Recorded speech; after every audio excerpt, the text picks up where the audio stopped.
Peuple de Dieu, cherchons-nous vraiment Jésus parmi les vivants?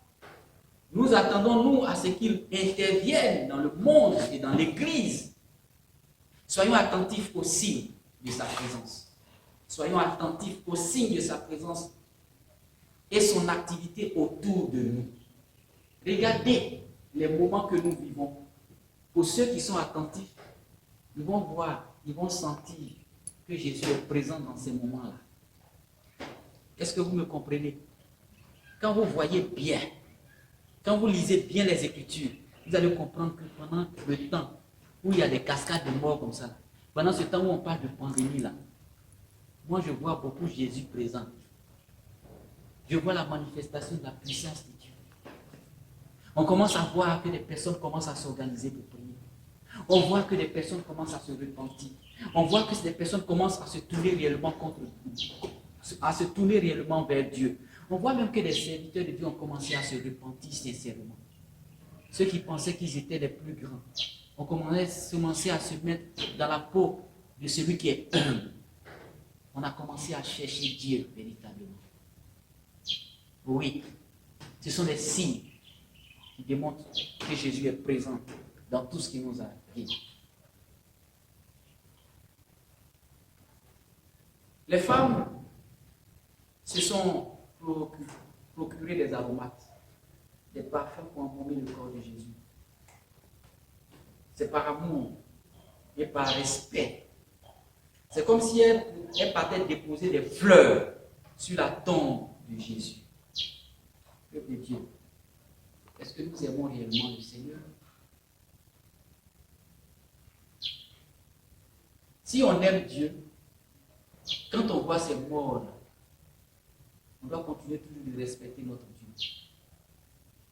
Si on aime réellement Dieu, quand on voit ces cascades de difficultés, ces décisions, on doit continuer toujours d'être des personnes, des hommes et des femmes de prière.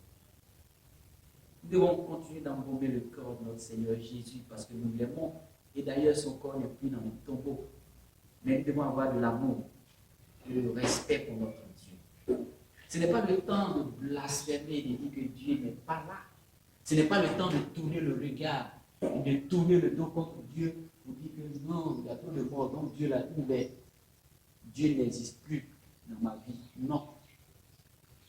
C'est parce que même ces choses-là arrivent, tu dois voir que Dieu est là et il est la solution du monde. Tous ceux qui vont dans cette situation, regardez à Jésus, qui vont dans cette situation, tourner le regard vers Jésus, ils auront la solution.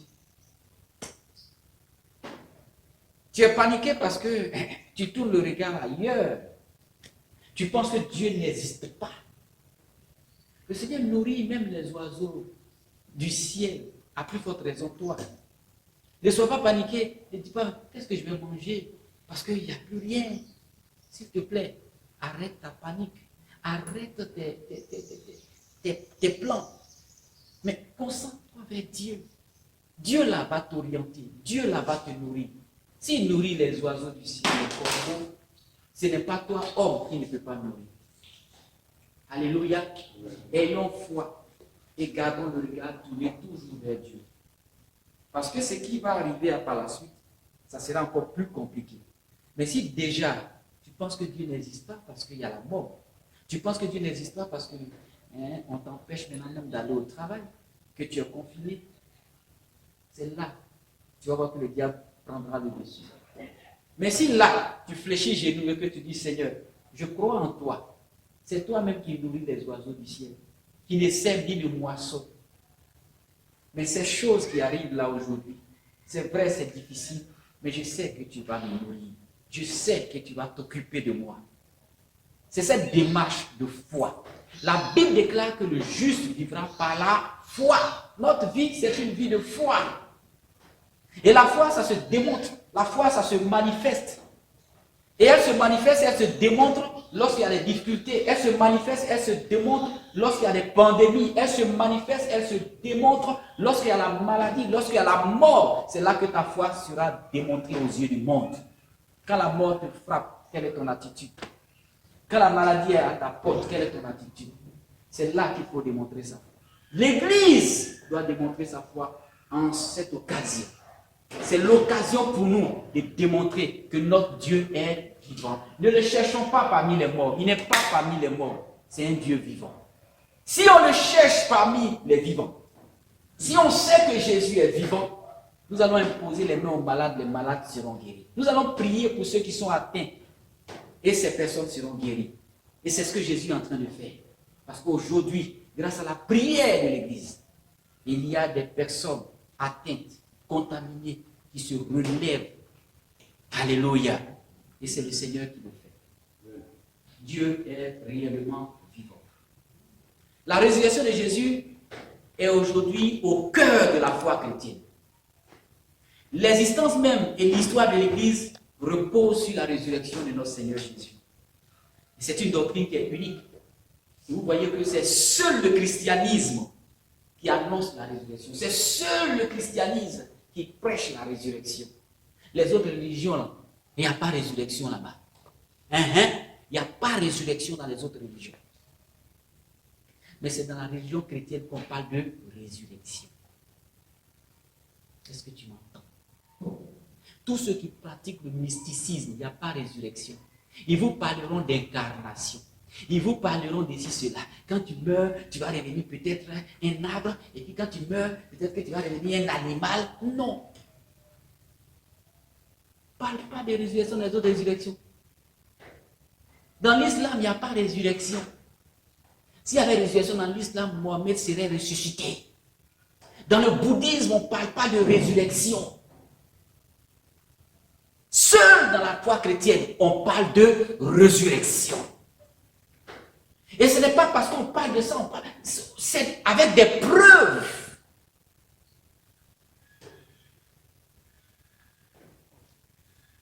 Avec des preuves à l'appui. Il est réellement ressuscité. Donc, c'est l'élément le plus important de notre vie. Quelle est l'importance de la résurrection? On finit. Quelle est l'importance de la résurrection dans la vie d'un enfant, dans la vie d'un chrétien, dans la vie de la foi chrétienne? La première chose, c'est grâce à la résurrection que nous savons que le royaume des cieux a fait éruption dans l'histoire de l'humanité.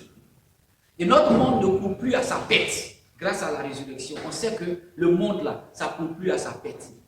Mais il y a de l'espoir. Il y a l'espoir d'une libération. Il y a l'espoir de la puissance de Dieu qui est à l'œuvre pour détruire le péché. C'est grâce à la résurrection que nous avons cet espoir. C'est grâce à la résurrection aujourd'hui qu'on peut dire, malgré qu'il y a des difficultés, malgré que le péché a atteint son paroxysme, malgré qu'il y a l'idolâtrie par-ci par-là, il y a l'homosexualité, il y a le lesbianisme, il y a des choses même, il y a la bestialité, malgré qu'il y a de la fornication dans le monde, malgré qu'il y a le blasphème, grâce à la résurrection, on sait que Dieu va sauver l'humanité. Il va détruire le péché grâce à la résurrection. Nous avons l'espoir d'une vie, d'une nouvelle Jérusalem, où il n'y aura pas tout ça. Grâce à la résurrection, nous savons que le Seigneur va détruire le péché. Il va créer des vies nouvelles. Et il va nous préparer pour le retour de Jésus-Christ de Nazareth. Ça, c'est grâce à la résurrection. Grâce à la résurrection aujourd'hui, même quand on voit le Covid-19, on a espoir que notre Dieu, quand on voit des difficultés, quand on voit la persécution de l'Église, on a espoir, grâce à la résurrection, que Jésus va venir nous chercher. C'est la résurrection. La deuxième chose que Dieu, toujours pour montrer l'importance de la résurrection, grâce à elle, nous savons aussi que la mort a été vaincue. La mort a été vaincue. Et que nous ressusciterons aussi, afin de vivre avec Christ pour toujours. Grâce à la résurrection. Grâce à la résurrection aujourd'hui, quand un frère meurt, quand une soeur meurt, même quand ton parent meurt dans la foi, tu as l'espoir qu'il va ressusciter un jour. Grâce à la résurrection, même tu pleures, mais tu te réjouis dans le cœur. Quand il y a une personne dans la foi qui meurt dans le Seigneur, grâce à la résurrection, tu es consolé. Quand un être cher meurt, grâce à la résurrection, tu dis Seigneur, c'est vrai, tu pleures, mais après tu essuies tes larmes, et puis tu es content pour lui. Parce que tu sais qu'il ressuscitera. Parce que tu sais qu'un jour, tu seras avec lui. Tu vas te retrouver avec lui dans le paradis. C'est grâce à la résurrection que les morts ne sont plus morts. C'est grâce à la résurrection, même si la mort m'emporte aujourd'hui. Mes frères et sœurs qui m'ont connu sauront qu'un jour, ils me verront avec Jésus-Christ de Nazareth. On sera ensemble dans un corps incorruptible. S'il n'y a pas de résurrection, quelqu'un meurt, tu vas pleurer jusqu'à même tes yeux là vont descendre. Mais grâce à la résurrection, même les personnes que tu as aimées, quand elles meurent, tu te dis, la personne m'a simplement dévancé. Bientôt on se verra. Alléluia. L'importance de la résurrection, c'est ça qui nous accorde, qui accorde la valeur de notre témoignage. Le témoignage de l'Église aujourd'hui a de la valeur grâce à la résurrection. S'il n'y avait pas de résurrection, tout ce qu'on fait ici là, c'est zéro. S'il n'y a pas de résurrection, on a bravé les policiers, puis on a vu ça fait, ça reste zéro. C'est-à-dire que s'il n'y a pas de résurrection, même si on vient, on nous prend ici là, on nous met en prison, c'est zéro. Ils nous ont mis en prison. Zéro. Si on t'a frappé à cause de Jésus, s'il n'y a pas de résurrection, c'est zéro. Mais à cause de la résurrection, même si on t'a percé là, c'est glorieux. À cause de la résurrection, même si on t'a insulté, à cause de la résurrection, même si on te traîne dans la boue, c'est merveilleux. À cause de la résurrection, il y a la valeur à notre témoignage. Il y a la valeur à tous les actes que nous posons dans la maison du Seigneur, les actes de foi que nous posons. La valeur du témoignage de l'Église dans le monde repose sur la résurrection. C'est essentiellement elle que les apôtres ont proclamée. Même notre témoignage, notre prédication, c'est basé sur la résurrection. Quand tu vas évangéliser là, dis Jésus est ressuscité. C'est largement suffisant. Tu n'as pas besoin de démontrer. Le Seigneur, il faut proclamer sa résurrection. Alléluia. J'adore un Jésus ressuscité, mon frère. Il est un Jésus qui donne la vie. Il n'est pas mort, il est vivant. C'est largement suffisant. C'est largement suffisant. C'est de la valeur. Tu prêches un message unique. Les musulmans ne peuvent pas prêcher ça. Bouddha, les bouddhistes ne peuvent pas prêcher ça. Notre message est unique. Et notre message a plus de valeur pour le monde. Regardez aujourd'hui là, c'est l'occasion pour nous de prêcher la résurrection. Pendant que les gens meurent, tu dis j'ai quelqu'un en qui je crois. Mon frère, c'est un Dieu qui guérit. Et même si tu dois mourir dans ça, il va te donner la vie. Tu dis ça au chevet de quelqu'un qui est en train de mourir et qu'il accepte le Seigneur. Regarde combien tu auras fait. La résurrection. Et c'est ça là, on néglige, on est assis, et puis on cherche Dieu parmi les morts encore. Oh, il est mort. Non! Qu'il y a mort ou pas, je prêche la résurrection. Jésus-Christ de Nazareth.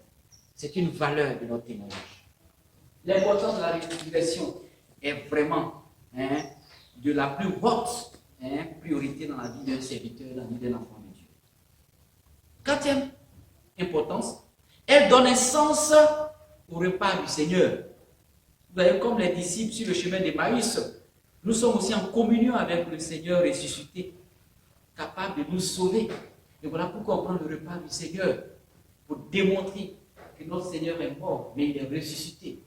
Nous avons dans ce repas du Seigneur, ce qu'on appelle la Sainte Seine, nous avons un symbole important, le corps de Christ, et nous avons le sang de Jésus, le corps de Jésus qui a été flagellé, le corps de Jésus qui a été crucifié, et nous avons le sang de l'agneau de Dieu. Mais c'est un Jésus qui est ressuscité. Quand nous prenons la Sainte Seine, nous nous souvenons de la mort et de la résurrection du Seigneur. La communion est une valeur véritable. Elle donne un sens au repas du Seigneur, la résurrection du Seigneur. Cinquième élément, elle nous aide aussi à trouver un sens à la vie. Un sens à la vie, même au milieu des grandes souffrances. Regardez aujourd'hui, nous, enfants de Dieu, on a espoir. Oui, ce qu'on voit là, ça ne nous surprend pas. Pourquoi? Parce que nous adorons un Jésus ressuscité. Il nous donne un sens. Notre vie chrétienne a un sens maintenant. Oui, ça a un sens. Au milieu même des grandes souffrances, au milieu de la pandémie, au milieu des dégâts, au milieu de la catastrophe, au milieu de toute cette guerre qu'on appelle guerre sanitaire, je ne sais pas quel nom vous pouvez donner, au milieu de tout ce que nous observons aujourd'hui, au milieu des crimes, au milieu de la guerre, au milieu de la pandémie, au milieu du Covid-19, nous avons une espérance quant à l'avenir. Quoi qu'il puisse nous arriver durant notre marche avec le Seigneur, grâce à la résurrection, nous avons l'aide nécessaire pour trouver un sens à notre vie, pour trouver de l'espérance. Grâce à la résurrection, on peut encore vivre parmi les morts et dire que je vivrai. Grâce à la résurrection, on peut encore marcher dans les rues d'Abidjan, confiné et dire que je vivrai au nom du Seigneur. Grâce à la résurrection, tu peux encore te déplacer, aller au travail et dire que je suis couvert par le sang de Jésus ressuscité. Grâce à la résurrection, tu peux encore marcher, même dans la vallée de l'ombre de la mort, et ne pas craindre, grâce à la résurrection. C'est important, la résurrection. Si ça là, il n'y avait pas ça là, mon frère, ma soeur, on allait chercher notre tête. On n'allait même pas mettre le nez dehors. Je suis en train de te dire, parce que le Covid-19, c'est une réalité. Les gens jouent avec ça. Mais c'est grâce à la résurrection. Et grâce à la présence de l'Église. C'est pour ça qu'on voit aujourd'hui. Sinon, ça là, c'est pour tuer tout le monde. Est-ce que vous comprenez?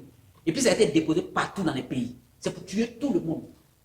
Mais c'est grâce à la résurrection qu'aujourd'hui, nous bénissons Dieu. Grâce à la résurrection, aujourd'hui, regardez l'Afrique. Regardez même ceux même qui ont les hôpitaux, ceux qui ont tout, les respirateurs. Encore du il y a combien de respirateurs? Il n'y a pas plus de 50. Dans les pays où il y a beaucoup là, des respirateurs. Parce que quand ça prend la main, et puis tu es au stade même le plus élevé de la chose, tu ne peux plus bien respirer. Il faut des machines appropriées pour te faire respirer, pour t'aider à rester en vie. Là où il y a beaucoup de machines, regardez comment les gens meurent en cascade. Si ce n'est pas la grâce et la faveur de Dieu, l'Afrique aujourd'hui serait l'hécatombe. Regardez même pendant qu'on parle de ça, regardez les gens, comment les gens circulent dans la vie. Sans casse, sans chose, se baladent. On est dans les taxis, on est dans les bacars, ça s'attrape, tout ça. Grâce à la résurrection, on peut encore prier et demander la faveur de Dieu pour que Dieu sauve. Et Dieu est en mieux grâce à la résurrection. Nous avons cette espérance. Elle nous donne aussi l'assurance que Christ est vivant et qu'il règne et qu'il n'est pas un mythe, mais il est bien réel. Alléluia. Grâce à la résurrection de notre Dieu, ce n'est pas un mythe. Il est vivant, il règne. C'est pour ça, réjouis-toi, peuple de Dieu. Le Dieu que tu adores est un Dieu qui règne d'éternité en éternité. Ce n'est pas un mythe, ce n'est pas une histoire, ce n'est pas un conte de fées, non. Il est bel et bien vivant, il règne encore. Et on peut le voir, on peut l'entendre, on peut le voir dans les signes des temps, on peut l'entendre. Et ceux qui sont enfants de Dieu reconnaissent la voix de Dieu. C'est comme un berger là, le bon berger là, c'est brebis là, il reconnaît sa voix. Alléluia. C'est ça. Dans ça là, nous avons un bon berger qui est Jésus. Donc dans ça là, nous qui sommes enfants de Dieu, on reconnaît la voix de Jésus. Alléluia. Dans le problème on est en train de voir là, nous là, on reconnaît la voix de Jésus. Parce que tu es enfant de Dieu. Il règne encore. Même dans la maladie, il règne. Dans la souffrance, il règne. Dans les difficultés, il règne. Nous avons l'assurance que Christ règne. Et Christ est vivant. Jésus est vivant. Tu crois en son nom, tu auras cette assurance. Tu crois en son nom et tu décides de marcher avec lui. Tu vas entendre aussi sa voix dans le problème. C'est pour ça qu'il faut donner ta vie au Seigneur maintenant.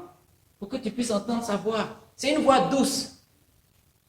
Quand les gens meurent, cette voix-là te dit, mon fils, garde ton calme, je suis avec toi. Quand tu allumes la télé et qu'on dit à tête, Cette voix-là te dit, s'il te plaît, reste tranquille, je suis là à côté. Je ne vais pas bouger, je suis là à côté de toi. Je suis là, je veille au gré. Reste tranquille, demeure dans la prière. Accepte Jésus et tu entendras cette voix au milieu des morts du Covid-19. Jésus est l'espoir du monde. Jésus est la solution de ce monde. Accepte Jésus. Tu auras cette assurance que Christ est vivant. Ce n'est pas un Dieu mort. Tu adores un Dieu vivant. Et aujourd'hui, c'est un jour de célébration de la résurrection de notre Seigneur. Et pour finir, septième élément qui montre l'importance de la résurrection, c'est grâce à elle, nous avons connaissance de la puissance divine.